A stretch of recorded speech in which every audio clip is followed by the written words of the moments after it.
Greetings, welcome to the Transforming Assessments webinar series. We're on the 4th of October 2023. Today's session is on the broad topic of assessment and feedback literacy. We have a couple of speakers coming up today, but first I'd like to introduce James, who's going to cover a little bit about the Assessment in Higher Education Network, with whom we are doing this joint session. Good morning, good afternoon, everybody. So this is the AHE webinar series in cooperation with Transforming Assessment for the AHE network. And I'm James Wood from Bangor University, and the other co-host is Fabio Orecco from the University of East Anglia, and we're on the executive committee of the annual conference. And basically, the network is an independent network focused on developing research-informed practice in assessment and feedback in higher education. It's headquartered at the University of Cumbria, and our events are across full subject disciplines and professional fields. So lots of different topics and subjects, but most of them about assessment and feedback in higher education. And we have an annual conference in Manchester currently, and it's really one of the best conferences for me that I go to in higher education. There's lots of really good research, really good presentations. We have really good peer notes, peer-reviewed presentations, masterclasses on different subjects from leading experts. And this year it's going to be the 20th of June, the 20th and 21st of June in Manchester. You can click on the link to go to our website, or you can type it in really easily and find it. And I thought I'd give you advance warning that the abstract submission deadline is January 22nd, 2024, so a little bit early this time. So today we've got presentations on the broad topic of assessment and feedback literacy. First of all, we have Ed Pitt from the University of Kent talking about the importance of relational and affective domains in feedback, something that's very important but somewhat undercovered in the feedback literature. And then we've got Andrew Holmes and Dominic Henri from the University of Hull talking about implementing university-wide assessment-focused competence-based assessment literacy. So as Mathew said, 15 to 20 minutes for the presentations, maybe enough time for a quick question, but most of the questions will be in the second half of the session. And please post your comments and questions, and we'll try to pick them up. Okay, so take it away, Ed. Thanks very much, James. Delighted to be able to speak to you all today. It's the morning here, but I know it's the afternoon or evening elsewhere in the world. So it's great that we're able to talk about this really important area of the relational and affective domains in feedback. And what I'm going to talk about today builds on some of the things that I covered during my masterclass at last year's conference. And obviously that was a 90-minute masterclass. So I pared this down, and there's a couple of key messages I want to cover today around the relational affective domains, and also to indicate some of the early research that we've been doing that builds on some of the content of the masterclass. So I'm going to walk you through that process. But I think to start off with, it's important that we sort of look at why we think about emotions and how emotions have such a big role to play in feedback literacy. And some early work that myself and Lynn Norton and the other author there, Anna Rowe, unbeknownst to us, we were both doing this work at the same time. And we were both looking at emotions and how they can sometimes, what Anna calls, interfere with feedback processes, or as Lynn and I called, around emotional backwash, and the effect that emotions have when students are engaging with feedback or soliciting feedback and trying to process feedback. And recently, the wonderful work from Liz Malloy, Dave Bowd, and Michael Henderson around feedback literacy, and taking the earlier work from Carlos and Bowd forward, is around helping learners to recognise the role of affect in learning. And in my own research over the last 10 years, it's been quite clear that at times students are very unaware of the emotional dynamic that's happening when they are processing and receiving feedback. And what we're looking at is how we can help students to manage affect, so how they can actually process that emotion and utilise it, sometimes adaptively and sometimes maladaptively, and we'll talk a little bit more about that in the future.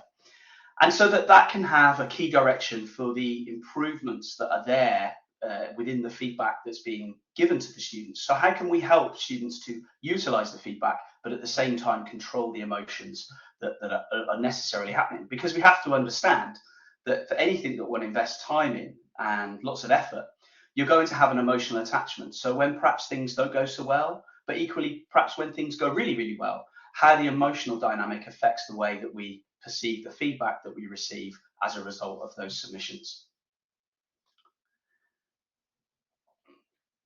So I wanted to start with some questions that our students might ask when they get feedback.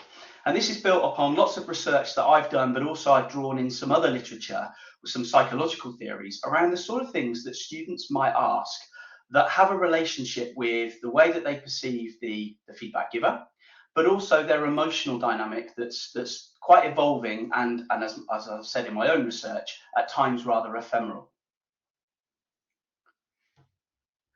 So the first thing that we sort of say to students, and this is something that quite often is talked about with younger people, and then there's sort of this approach that gets forgotten. And when they come to us in higher education, we sometimes don't talk about the idea around emotions and feelings. And you won't be surprised to know that a lot of the research suggests on the left here that when students get feedback that is seen as critical, they sometimes feel frustrated, angry, disappointed. And quite often, the research reports that when students get feedback that they are happy with, or that confirms that they've done well, for example, they see that praise as being a positive thing. But sometimes that doesn't always happen, and sometimes that doesn't always promote the most positive feelings in students. And what we know from the research is that when those sort of feelings are aligned to multiple comments that indicate either a very, very positive swing in feedback or a very, very negative swing, if there is a lot of information or so many suggestions for revisions, students feel confused. And sometimes it's hard for them to know, well, what are the actionable elements that I need to take within this? And I remember fondly when I started out on this journey in higher education, in researching, I did a presentation on feedback, and someone said to me, my feedback is brilliant because I give about 3 pages of feedback. And I've always remembered that, because that is so much information. And now when we pair that with the emotional dynamic, how can one actually process what are the really important takeaways to that? When we look at some of the psychological theories, particularly around control and value appraisals, we know that students can often see pathways to improvement when they feel that the feedback is positive and that it's coming from a place where the giver of that feedback has very much the student in mind. Now, I'm sure that we all do that when we give feedback. We're thinking about improving the students, but sometimes the way that the student interprets that can be different. And we also know from the research is that low self-efficacy, students with low self-efficacy, that's an indication of low control, and they can feel that they are unable to implement a load of changes that might be suggested. And we see that particularly where students go into subject areas or particular assessment types that they find inherently difficult. And when there's a multiple amounts of corrections needed or changes, that's sometimes hard to process. And I often use the sport analogy here because my first degree and postgrad work was in sports science and sport coaching. And quite often you see players just before they're about to enter the field of play as a substitute, and the coach will be talking to them. They'll have a clipboard and they'll have 7 or 8 different things that they're trying to say to them, and then they'll keep muttering things in their ear about all of the things that they want that player to enact when they go on the field. And it's very much difficult for the player to process all of that and think about, how am I going to implement that? So what we're talking about here is that how can we help students that perhaps are at the lower end of the spectrum that struggle with certain things? How can we think about the way that our feedback is structured to help them in that relationship between the feedback giver and the receiver, and understanding where the students are coming from and this incremental gain? Because I think one of the things that frustrates me with feedback is when you give it to students and there's not an automatic enactment. And that might be because there are lots of other dynamics that are happening, and that it happens over time and it's incremental. When we talk about value appraisals, these are really difficult ones, and I've done some work on lower achieving students with some colleagues in Australia and Norway. And what we found is that students that sometimes attach a value appraisal to a piece of work that they've done is if they feel that they didn't do so well on that piece of work, they'll say, oh, well, I didn't really care about the task. It didn't matter to me. And again, when it comes to excessive suggestions, they will sort of almost avoid that work. Now, where we see this quite often is in two-stage assessments, where students might be asked to do 2 essays, and the first essay they would get feedback on, and then the second essay they will have an opportunity to enact that feedback and improve the quality. And what the research suggests on that is that students will attend to the very simple things, but actually the excessive and really difficult work that one has to do is sometimes avoided. Sometimes it doesn't happen, which results in a very much a case where there's no demonstrable change in the outcome for the student in terms of the quality of the piece of work. And my own research has shown this, that students that have value appraisals quite often will attach that notion of, oh, well, I didn't really matter about that, because, you know, and they're sort of almost overlooking the challenge of that particular situation. And I'm sure you've all had students that you've experienced that are like that. But when students have got the feeling about feedback, they're also thinking about, well, do I want to improve from the feedback? Because part of feedback literacy is around students being able to discern what is quality feedback. And part of the language around enactment sometimes always talks about it being in a positive sense, i.e. we give feedback and they must enact. But actually what we're starting to think about is the idea that students might choose actively to not enact feedback at that particular moment. And sometimes the feedback that we give to our students may actually only resonate far later in the learning journey. So feedback is not always a linear process. And actually it's part of the evolutionary journey that students go through in terms of improving their work. But we know in terms of the autonomy supportive types of feedback that we would give students is when students have encouragement, they quite like that idea, and they like that relational dynamic, so that they know that the person that's giving the feedback is coming from a good place and it's not all negative, negative, negative. Some of you, I'm sure, have received feedback on your own work that's been negative, negative, negative.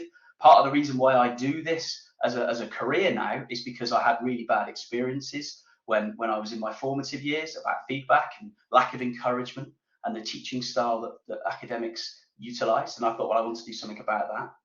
But also acknowledging the difficulties that students may face and being aware of all of the different dynamics that a student is going through. After all, in the main, we're talking about younger people that are still maturing and are not at full growth at the time that they are learning with us.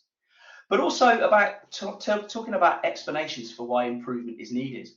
I'm always reminded of a colleague that we used to fondly reflect upon, that used to just basically write knowledge and understanding throughout all of the work that they were marking. And we would always say to that person, well, how do the students know whether that's a positive affirmation of that knowledge and understanding or a lack of knowledge and understanding? So how can we help our students through the language we use to motivate them to take feedback up or implement revisions on tasks in the future? And part of that is obviously creating the right environment and the right opportunities. But I also think that relational element and that dialogue that happens between marker and student is really, really important if we take that process from drafts, from oral communication, from iterations that we have within the classroom, and then to the final submitted piece of work that we might make our final judgments on. When we have controlling language in feedback, students will often say, well, I maybe have little choice in deciding what to improve. And typically we see students talk around the idea of feedback that happens at the end of an assessment, where they're almost told what they should have done far too late in the process. And that's quite a controlling language from us as academics, and the way that we set up our courses that doesn't necessarily help our students to see where there are specific landing places in order to enact feedback. And that's something that myself and David Carlos wrote about last year around the performing arts, where that was built into the curriculum, where there were key landing spaces for students to show how they have iteratively improved, but also how they've used feedback, and crucially, how they've decided not to use feedback when it came to improving their performances on their various different areas in music, drama, comedy, etc. And you won't be surprised the idea of negative feedback. Now, sometimes negative feedback is seen as students getting a result that they didn't want. But negative feedback is generally conceived of in the literature around how we might see how work can be improved. So it's feedback that is necessarily making criticisms, but it's also trying to suggest the way that it can be improved in the future. And that has to be couched in invitational language. And I'd recommend anyone to go and read the work of Carlton Fong. He's had some brilliant stuff out in the recent years around how we can use language in feedback to motivate higher levels of interest. and crucially, task persistence. And this is something that myself and my colleague at Kent, Kathleen Quinlan, have been really looking at now around how we help our students through our curricula and our assessment and feedback regimes to keep task persistence, so that they understand all of these opportunities that we create in the terms of how we're helping them develop feedback literacy. So they engage with those tasks in a meaningful way, but also keep that persistence, because learning is a long journey in order to get to that final piece of work that they might have to do in a module or in a program of study. And I think the last thing that students are sort of saying is, am I supported by others or by the context in dealing with feedback? And I think this is where three things interact here.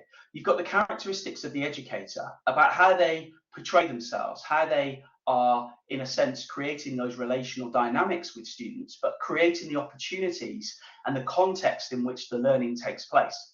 And I think at the heart of a lot of what we talk about in terms of assessment and feedback literacy is around creating the right environment, the right culture for feedback to flourish. And it's clear that important others influence a learner's self-efficacy and value judgments. And that was really clear that we saw in my work with David Carlos, I mentioned earlier, around the culture that of feedback being an open and sharing process where honesty and also iterative feedback development and enactment was really crucial to the way that students therefore saw not only how they enacted feedback, but how their peers enacted or chose to not enact feedback. So that culture around how feedback is utilised was really important to the way that students would utilise feedback in the future. And this idea about social persuasion in the cultural message was really clear in that research. So being more sort of open and honest around feedback and discussing feedback and how we feel around feedback, I think is something that is where we perhaps need to take things in terms of feedback literacy development on the affective domain, around how the discussion around being normalized around actually things are difficult and how we utilize feedback can help others in the future.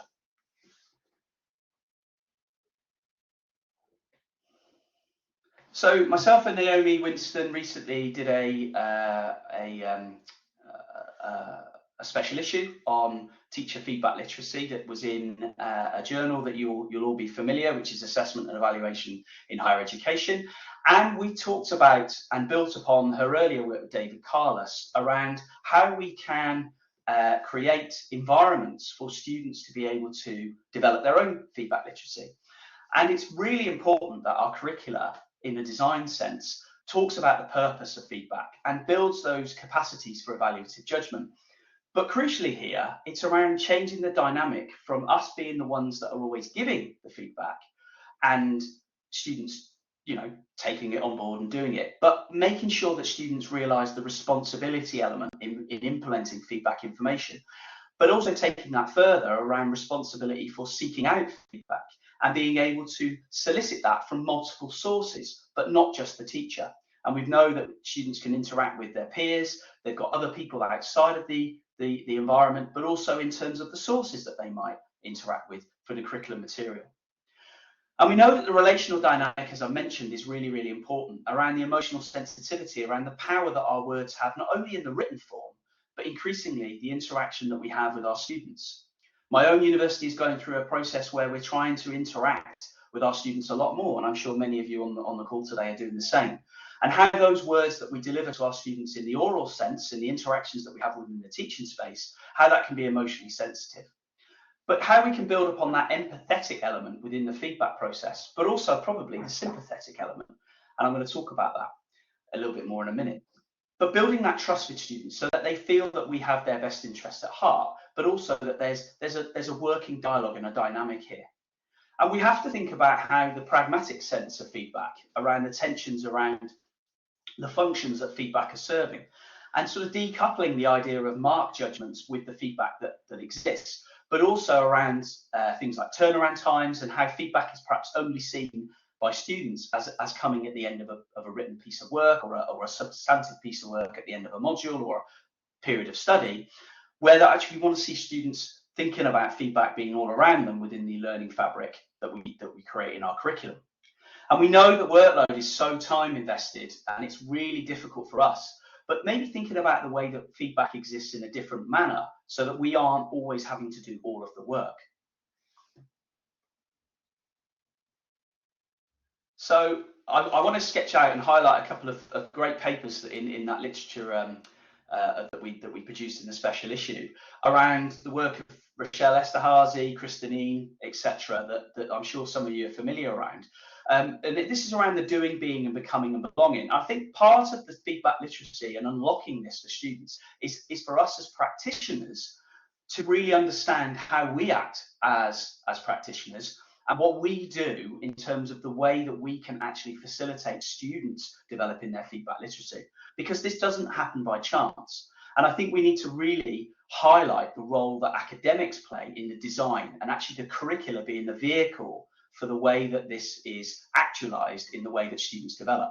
So all of these things that we have in terms of establishing partnerships, we're not just information provider, we talk about questioning participants, exploring challenges in practice, all of these things that we know that we do, how do we share those with students so that they understand why we're doing what we're doing in the feedback space? So I guess what I'm advocating here is talking about feedback a lot more about the process of feedback and how we as practitioners have become so attuned to utilizing and engaging with feedback. And I'll sketch that out more on this slide. So one of the ways that we've been looking at this is building on the work of Margaret Bierman and Liz Malloy around intellectual streaking. You might sometimes see this as intellectual candor, because obviously the word streaking can set some alarm bells off for funders, etc. But what this is talking about is exposing our vulnerability as academics. Now, a lot of students talk about us as high status experts, that we know everything. But of course, what we really know is that we don't know everything. Sometimes we're only a couple of chapters ahead of our students in certain disciplines and subject areas. And I know that in terms of AI, we're probably only a couple of pages ahead of our students as we grapple with that. So we don't know everything, but that's part of academia. But what we're talking about here is how we demonstrate this reflection in action and how we show our students how the resilience can work in practice. Now, of course, there's a fine balance between the credibility and the vulnerability about showing our students that we are vulnerable without trying to undermine our credibility. But what we're arguing in this recent work that we've been doing is that this might engender and create a culture where students trust us, that it's coming from an honest and open place, and that actually by us sharing those elements, that we can demonstrate to students how we too have been through this process.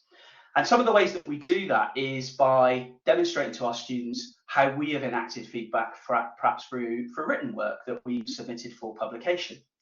So I've seen some wonderful work that some colleagues, and I'm going to share some of their reflections in a moment, have done, where they have shown their PhD students, for example, the iterative process of constructing a journal article, where they are working with colleagues in a collaborative sense, and how all of those iterations have worked, and how the piece of work has gone from the very early drafts to not only the submission, but also how it's enacted the feedback and the process of engaging with the feedback from the reviewers and the editors, etc. All of that process helping them see the emotional journey and the resilience. And what we do in the workshops is we ask people to think about all of those different milestones, and we get them to think about the emotions that exist within their feedback journey, whether that be historic, but also in the moment of the key things that they're doing in their academic career. Firstly, to get people to really think about the emotional attachment that we have to our work, but also then to think about how we cope with those emotions. And the premise of the workshop is to try and think about that, so that then we can look to how we might share those journeys with our students to try and help them see that feedback can have a really powerful impact on the quality of our work, but also how our emotions can be regulated about that process. So my final slide is to give you an indication of the sort of things that our academics are saying to us. Now, you won't be surprised that when we talk to them about their experiences of receiving feedback, emotional responses came out really, really high. These were academics that were engaged in both teaching and research, and they were talking about some pretty horrendous academic experiences with emotions, whether that be working with colleagues, working with funders, working with editors, working with reviewers, the classic reviewer too, etc. But what was clear within this, and this is part of the reason why I think a lot of these academics were really successful, is that they were, despite all of these emotional responses, able to enact the feedback. And I think the results suggest that feedback hurts, but we don't often tell people that. And we may have a culture where students don't necessarily realize that it's actually sometimes okay to be upset with things. it demonstrates you care, but it's how you deal with that upset and how you deal with that disappointment and how you then change as a result of that often makes us more resilient, but also a better academic. What academics are telling us is that the feedback can improve the output. And I think the one thing we have to remember here is that in that situation that I've described around submission, there is a space for feedback to be enacted. And it's around the work and not them as an individual. And also they draw upon external colleagues for emotional support, and they talk about emotions with their colleagues. There was a culture within these academics that we talked to of sharing how they felt within subject teams, within discipline teams, within collaboration teams. And I think that's a real key learning point that we took from this research, is that it's okay for students to be upset, but also for them to talk about their emotions, not only with us, but with their peers, so that we create that culture that it's okay for having an emotional response to feedback. And I'm going to stop there and pass you over to James and the next presenters. Thank you, Ed. That was outstanding. Very interesting. So there aren't any burning questions in the chat. So if people want to be thinking about what they'd like to ask Ed, let's go on to the other presenters and then have a discussion at the end.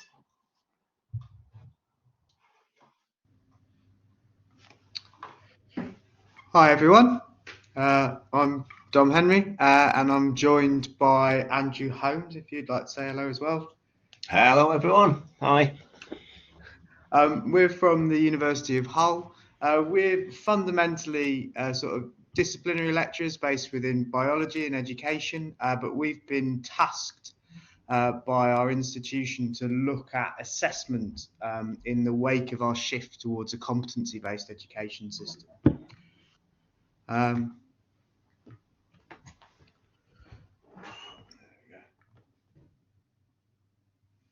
we go. So, a competency-based education system is fundamentally focused on what students can do and not what they know. And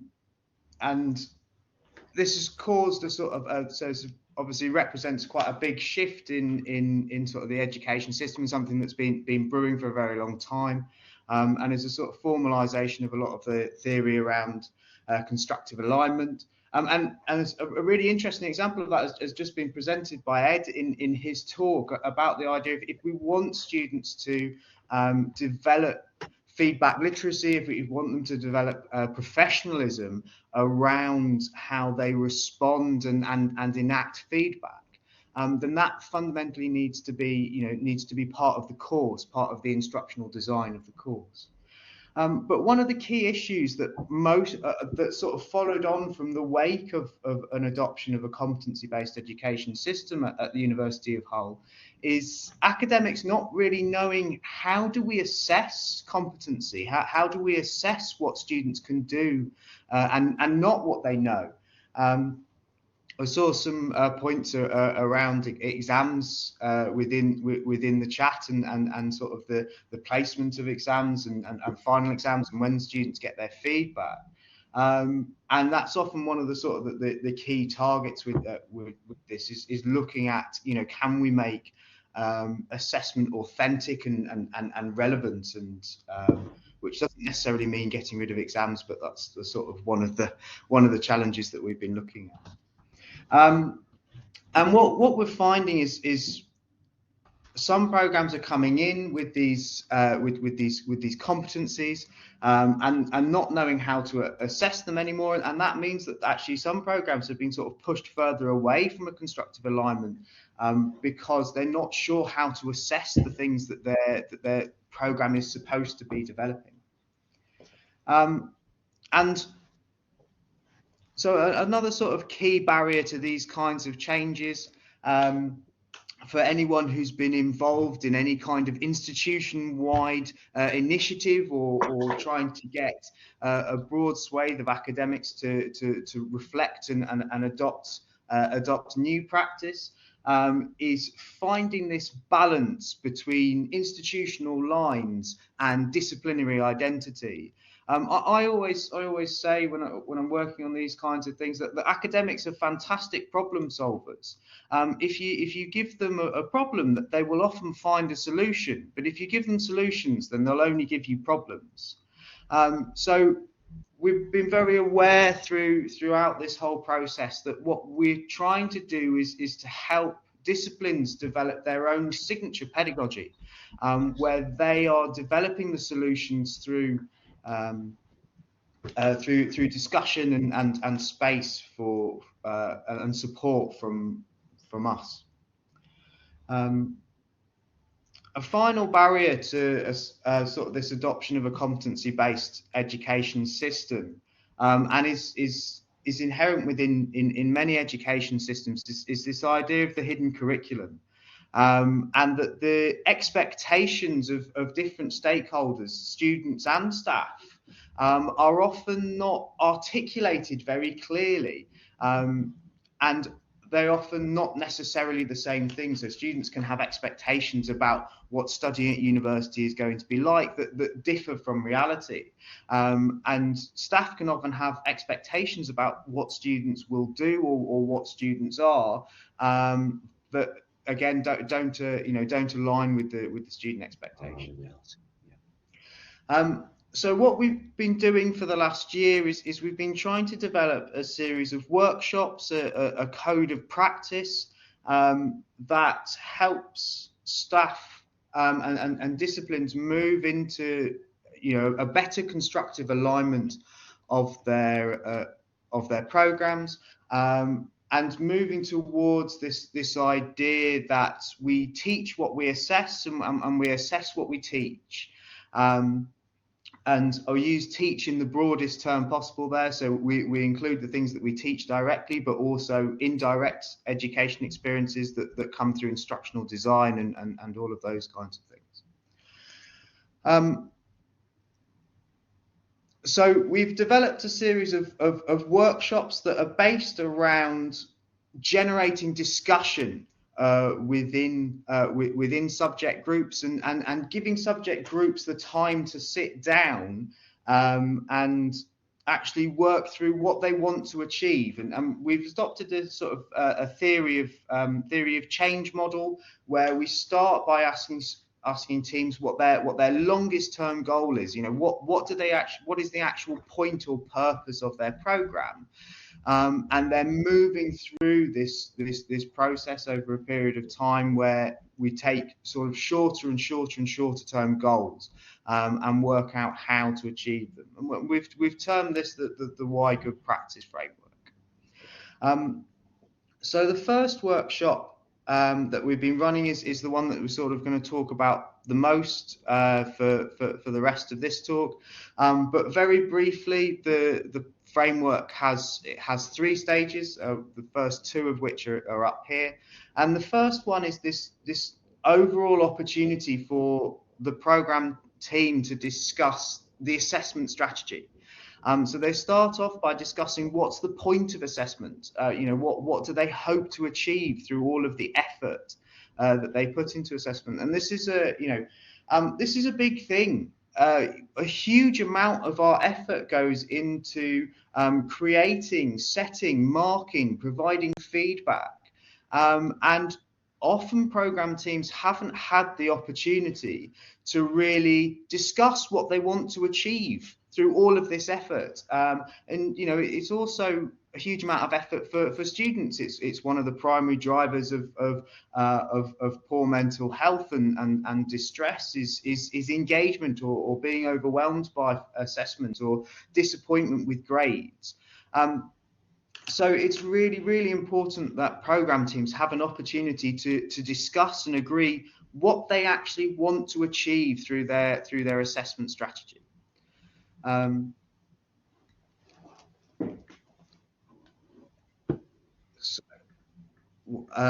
then we sort of move through that into programs defining what they mean by good, which Andrew will talk about a bit towards the end of this. And then we give staff opportunities, program teams opportunities to look at lots of different examples of what best practice might look like, and through that discursive process to develop their own signature pedagogy, their own response to the problems that have been outlined at an institutional level. The second stage is the assessment implementation stage, and this is primarily focused on creating and articulating clear expectations. So staff often struggle to articulate the dimensions that determine grades, and this is really difficult in the context of both, it's particularly difficult in the context of competencies. There's a lot of work ongoing at the moment, but how do we define critical thinking as an example competency? What are the dimensions of that, and what are the little bits of evidence that we look for in student work that defines whether someone has or hasn't achieved it, or hasn't been able to evidence good critical thinking? So it's really important that we're able to articulate exactly what our expectations are, exactly where a grade has been arrived at, and then to create effective feedback that is about developing competency, which sort of aligns really well with a lot of the stuff that Ed has been talking about. And the third stage, which isn't here, which is an evaluative stage, and it creates a cycle whereby we can look at what the things that we were hoping to achieve at each stage and how we can improve that over time. Example workshop. Our first workshop. This is the one that we've sort of been going in. This is the one that we presented at the very enjoyable Assessment in Higher Education conference this year, and that's Andrew and I in our non-matching shirts. I'm talking about this. So this is a Q-sort board. Some people may or may not be familiar with this. It's a method that I came across from a paper by Ballou, and it's a psychological methodology looked at determining individual differences in opinions. So what we've been doing is we've been going to the various subjects with our Q-sort boards with a series of statements about what is the purpose of assessment in higher education. What is it that we're hoping to achieve? And these statements are aligned with a number of different dimensions, such as assessment for and assessment of learning, and about how different stakeholders derive value from assessment. So how the lecturers and the course derive value from that assessment in terms of the sort of the grading system and achieving the aims of the course, but also how students derive value in terms of their future or their lifelong learning. And what we do is we get subjects to discuss and work in groups and decide for themselves what is the purpose of assessment. And ultimately, the answer isn't the answer that they arrive at isn't necessarily the important thing, but the opportunity here is to have an hour to really discuss what we're hoping to achieve, what we're trying to achieve through all of this effort, and really sort of nail that down. And that then gives the program teams a starting point, an anchor by which they can actually start to develop an effective strategy, by which they can, be motivated to engage with all these. And we found that staff have responded really well to the sort of playful learning aspect of this, and having the opportunity to sort of have, it's very tactile, and the opportunity to move these things around, move the statements around and sort of discuss and agree has been really really important, and really sort of develops the enjoyment and engagement with the activity.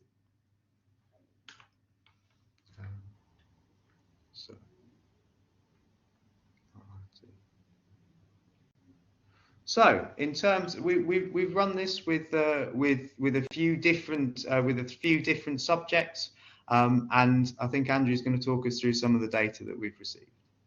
I am now just responding to some really good things coming up in the chat here. I'm just looking about. I don't know if you looked at some of those, Don, but some. I haven't had a chance. Would you like to carry on responding to the chat, and then I'll whilst I talk us through the data? I wonder if that's worth doing. Actually, there's some really good stuff coming about ungrading here, and links in with that. That might be an idea. Actually, yes. We'll make some adjustments on the fly then. In terms of the, unless you want to take over responding to the chat, I'm easy. No, I'm very happy. I'm very happy with this. So we've got some in terms of we've got some results for the Q-sort, and one of the things that has been designed into each of these workshops is the opportunity to collect data about and really focused on sort of perspectives around assessment and perspectives of what purpose and value and definitions of good. This currently is our staff data, but the next phase is to talk to students and also potentially senior leadership teams at universities. But what we're really interested in is what are the perspectives of different stakeholders and are they clearly aligned?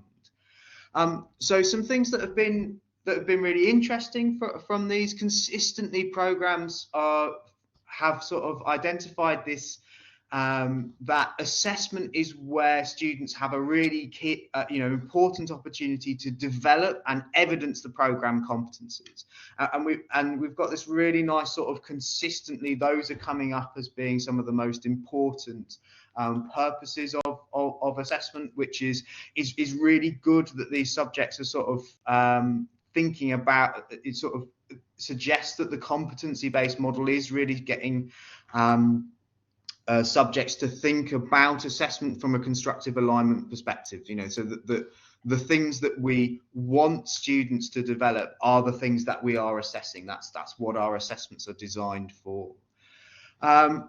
We've also got some consistent importance around the provision of feedback about these opportunity for students to develop, but in a directed way through sort of guidance and mediation from staff.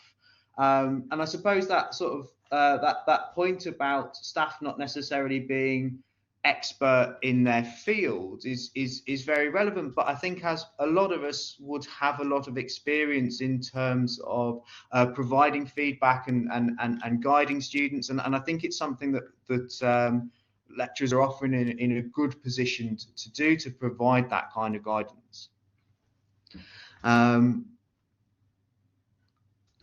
So one of the sort of things that's come out of this, a lot of the subjects that we've talked to so far have a very strong professional identity. So they're subjects that very clearly align to a specific profession. One of the things that we'd like to do is talk to more subjects that are sort of from a disciplinary background, so from the sciences or from the humanities, because we'd be really interested to see whether there's a division there in about how staff perceive themselves and their students in terms of what their futures will consist of. So the subjects that we've talked to so far have been very focused on specific disciplines and specific industries, but we'd like to see whether that continues if you talk to subjects that cover a broader church. There's also been some consistently unimportant purposes. So indicate the overall employability of a student, who consistently comes at the bottom, and really interestingly develop student enthusiasm for the subject, discipline or profession is also down there. And there are a couple of statements that seem to cause the most generate the most discussion, and these are sort of statements around developing students' psychological attributes, such as confidence, and then developing of graduate attributes. So these sort of are often around these soft skills, the fuzzy skills, wicked competencies, these things that philosophically higher education is about developing, but the actual reality of getting students to develop that and evidencing student competency in those things is very difficult. So some of the sort of key themes that have come up that have been really interesting is about whose responsibility some of these things are. So, for example, the engagement and enthusiasm, staff see that very much as something that students bring to the course. But in our institution, and I don't know, it would be very interesting to know in the national context, COVID has absolutely decimated our student engagement. So particularly with live lectures. So we find that students, we find that, or I'm finding that students are much less likely to be attending lectures and face-to-face content at the moment, and they're also much less likely to persist with challenge. So I think there's some really interesting stuff in there about whose responsibility is it to develop some of these things. Is it possible to develop student perseverance and confidence through instructional design? Is enthusiasm for the subject something that students bring with them, or something that we can facilitate and encourage? Similarly to this idea is the sort of feasibility versus idealism. Many staff agree that we want students to be lifelong learners. We want students to graduate with sort of ethical global perspectives on subjects. To graduate with those citizenship traits. But actually, is that something that can be developed? Is it feasible are these feasible things that can be achieved? So that often causes some division within subjects about the things that we'd really like higher education to achieve and the things that it feasibly can. I also really like that a lot of subjects have identified that different stakeholders might have different values, and I think that's something that we'd really like to engage with in more detail going forward. It'd be really interesting to know, what do students perceive the purpose of assessment to be? What do students perceive the purpose of feedback as? And how do we build that into our course such that everybody is on the same page about it? And the final thing that that generates a huge amount of interest in this is, as I said, a lot of the subjects we've spoken to are quite aligned with a specific profession, and we sort of generate this. If the whole purpose of the course is to develop competent individuals within the profession, what's the difference between the degree and the training course? So what makes it a university degree, and because presumably we could train people to do something much quicker and at much less cost to them than a 3-year degree.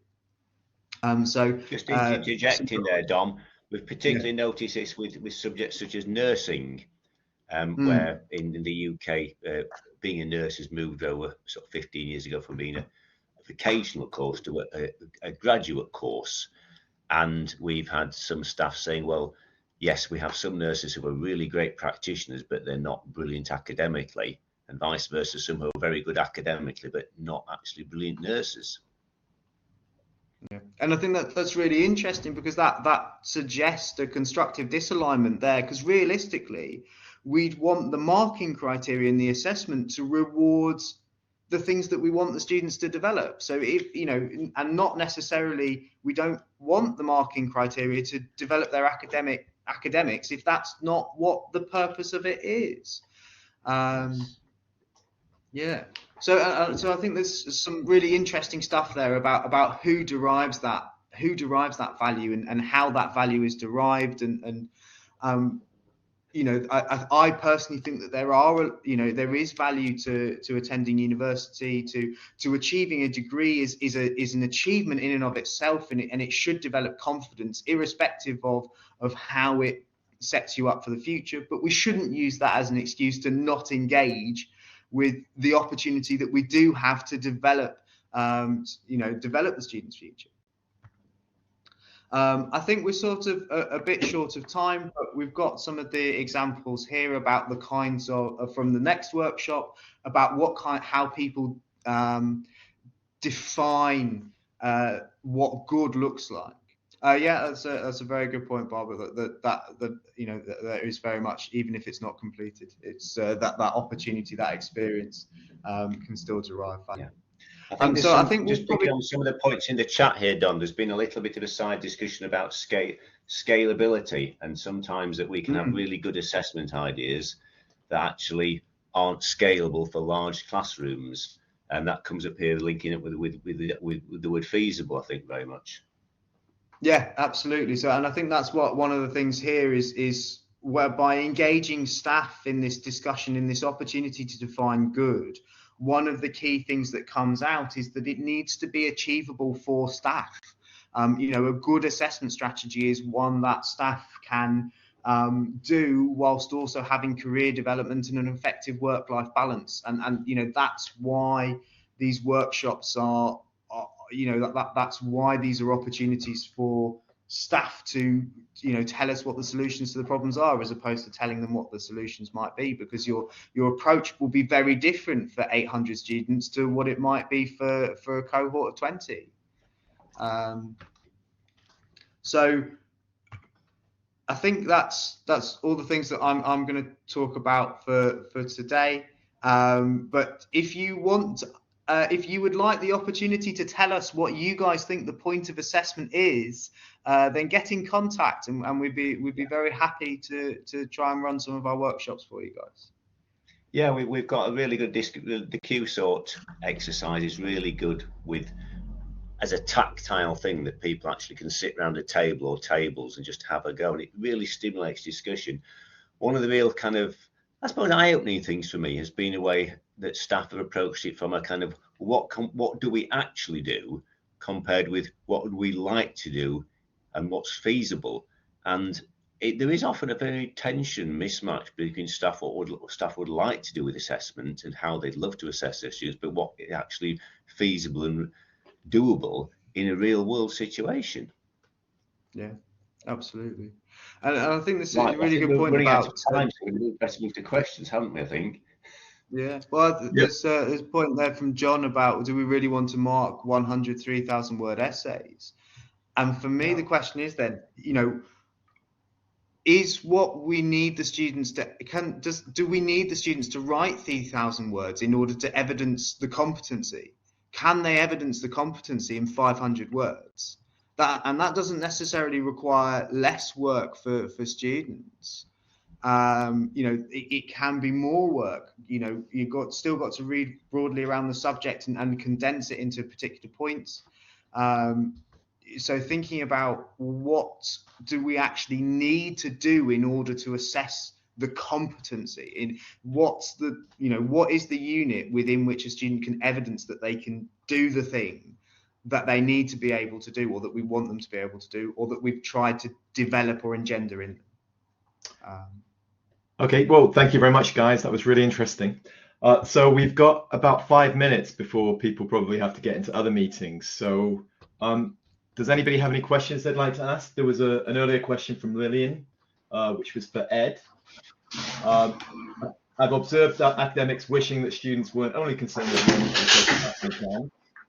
How do we reconcile both wishing they enjoyed learning for learning's sake with constructive alignment of teaching what we assess and assessing what we teach?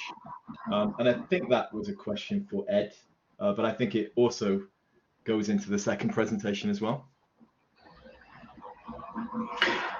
Yeah, I think the constructive alignment, the learning outcomes, the sort of way that we do that. I think part of that.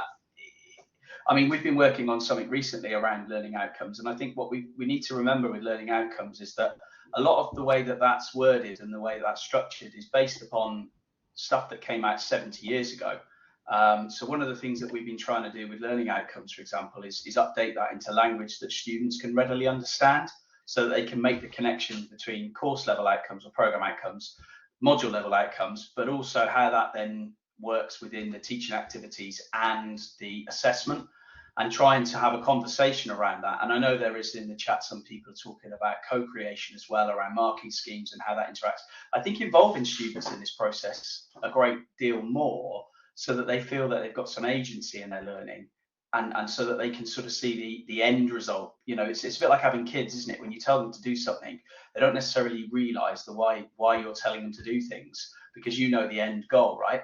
Whereas the same with students, if we say we've got this 12-week journey, but we don't really tell them what all these bits do and how they contribute, I think it's sort of part of that showing them and getting them to feel like they're part of it, which should help them to see why we do the things we do. I think we have to perhaps be a little bit more sort of divulge in those sort of decision making, those processes that we do, to help them realise why they exist, because it might seem a little bit different if when they first come to us. Yeah. I think that's it's a really good point.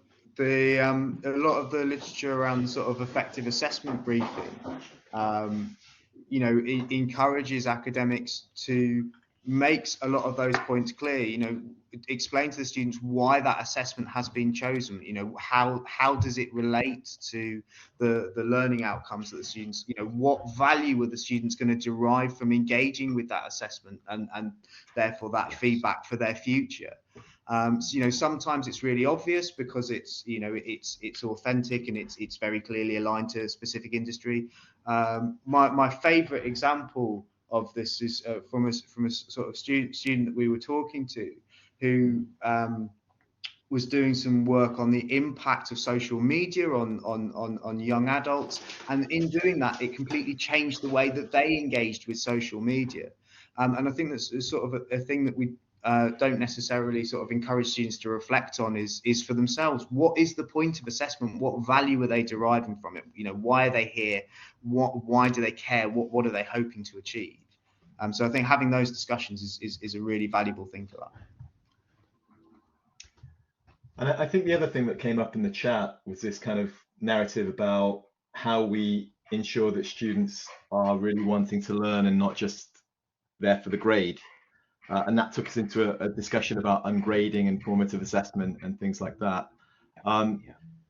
Is there anything anybody wants to talk about in terms of those approaches? Which is I'm a real fan of ungrading. Dom and I did suggest to our I think it's our PVC for education that we could try and remove grading in the first year.